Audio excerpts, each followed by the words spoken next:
gentlemen, coming to you from somewhere in New Zealand, it's the Dave Benson Show with your host, Dave Benson. Thank you everyone. Oh, it's Monday, you can tell. Thank you for watching, thank you for joining us, and thank you for wearing a tin hat whilst pressing a very suspicious combination of buttons that somehow brought you here today. This, my friends, is the Dave Benson Show. And in case you've been living under a rock with a gnome on it for the last 10 months, let me remind you, this is the #1 independent talk show on the planet, voted by 6 people of measurable stature, and to be clear, one of them was my mum. That's right. It's Monday, it's the best day of the week, so let's kick into the monologue. It's the monologue. Now, we try to stay as far away from American politics as possible, but sometimes, just sometimes, American politics packs its bags, hops on a plane, and shows up in your backyard. Case in point, we've got a brand new FBI office here in Wellington. That's right, the FBI right here in New Zealand. That's a big moment, right? Our Kiwi officials all lined up, speeches, handshakes, and what did Kash Patel, the FBI director, bring us as a gift? Any guesses? Anyone got an idea?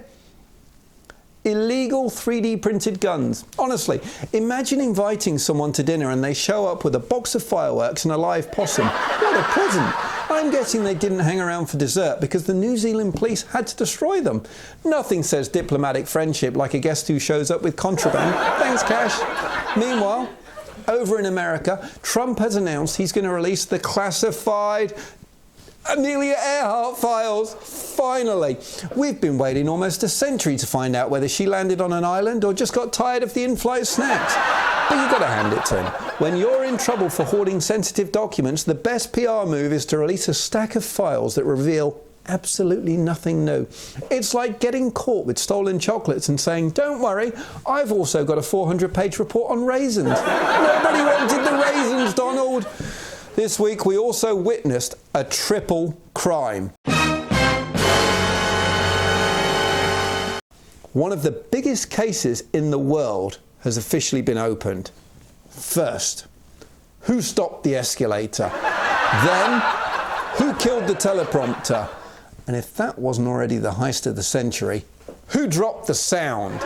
This high-stakes game of cat and mouse is still unfolding as Donald Trump has the Secret Service combing through hours of secret security footage like it's CSI Mall Edition. Forget homicides, hit and runs, diamond heists. This is it, the case of the century. And honestly, I can't wait for the movie. They'll call it The Great Escalator Robbery, or maybe even Catch Me If You Can't Move.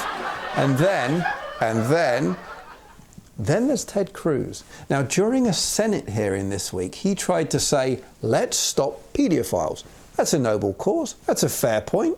Unfortunately, what came out of his mouth was, let's stop attacking paedophiles. Now, we all make mistakes, but there was no correction. He just powered straight through. Somewhere his PR manager fell off his chair. Now, if Ted ever runs for president again, that's his new slogan sorted. Cruz 2028, defending the indefensible since 2025. Meanwhile, Trump's new defense secretary has declared there'll be no more fat generals. That's right. Everyone in uniform now has to meet strict fitness standards. It's a bold move considering the commander-in-chief's six-pack is made up of Diet Coke cans and empty Big Mac boxes. Gavin Newsom even trolled him by posting a photo of Trump's waistline captioned, "Guess the policy starts at the top." So now the Army's new slogan practically writes itself. We want you. Unless you're slightly portly. Then we don't want you. We want your best mate, the one who gets all the girls and doesn't play as many video games. And just when you thought American politics couldn't get any weirder, Trump now wants to use US cities like Portland and Chicago as military training grounds. That's right, because nothing says law and order like turning your own suburbs into Call of Duty maps.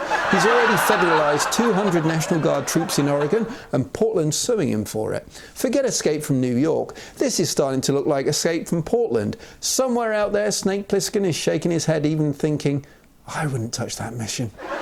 And finally, let's cleanse our palate. A bear wandered into a grocery store in Arizona. That sounds like a great opening for a joke. A bear wandered into a grocery store in Arizona and shoppers were panicking. One man said, "I thought it was a drunk person," until he saw the bear.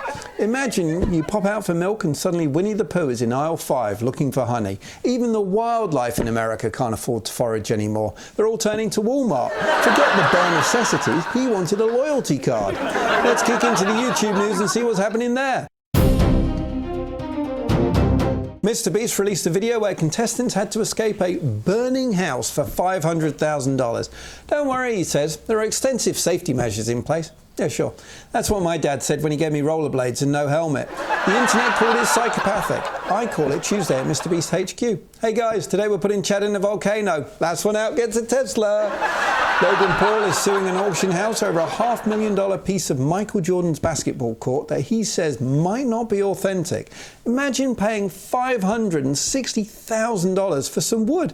Mate, for that price you can just buy an actual tree and tell people it's from Space Jam. YouTube is letting back creators who are banned for spreading COVID and election conspiracies, because nothing says healthy debate like Uncle Ron telling you the vaccine is made of 5G and moon dust.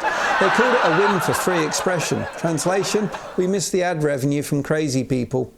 In the UK, Parliament is finally recognising YouTubers and TikTokers as a real industry. $2.2 billion to the economy, to be exact. They want to help creators get mortgages and loans. Imagine that, walking into a bank and saying, "Yeah, I'd like to buy a house. Here's a TikTok of me dancing with a blender." And the banker says, "Approved." Honestly, influencers getting mortgages, this might be the plot of the next horror film. And YouTube settled a lawsuit with Trump for $24.5 million after they suspended him back in 2021. Trump's basically turned getting banned into a side hustle. Meta gave him $25 million, Twitter $10 million, and YouTube now $24.5 million. Forget running for president. At this point, he's just running a Patreon for lawsuits. Let's have a look at the podcast news. Spotify is ending exclusives. Even Joe Rogan's podcast is back on Apple, YouTube, well, basically everywhere, which makes sense. Now, they paid him $250 million, but keeping him locked up was like buying a Ferrari and only driving it around your driveway. Now he's out in the wild again, confusing more platforms simultaneously. Madonna is doing her first ever podcast interview on Jay Shetty's On Purpose. It took her 40 years, but hey, better late than never. She said she wouldn't have survived without her spiritual life, which is fair, but I'm also pretty sure Botox helped too. Stephen Bartlett's Diary of a CEO podcast is premiering an episode in cinemas before it hits the internet. Now imagine buying popcorn to hear Louis Tomlinson talk about trauma. At this point, you're not watching a podcast. You're attending a group therapy session, but with nachos. And Spotify had to clarify its new terms of service after rumours they were stealing artists' content. Spoiler, they weren't. They just rolled out new features like custom playlist art and episode comments, but the artist panicked anyway because nothing says trust like Spotify's legal team releasing a 60-page document written entirely in Klingon.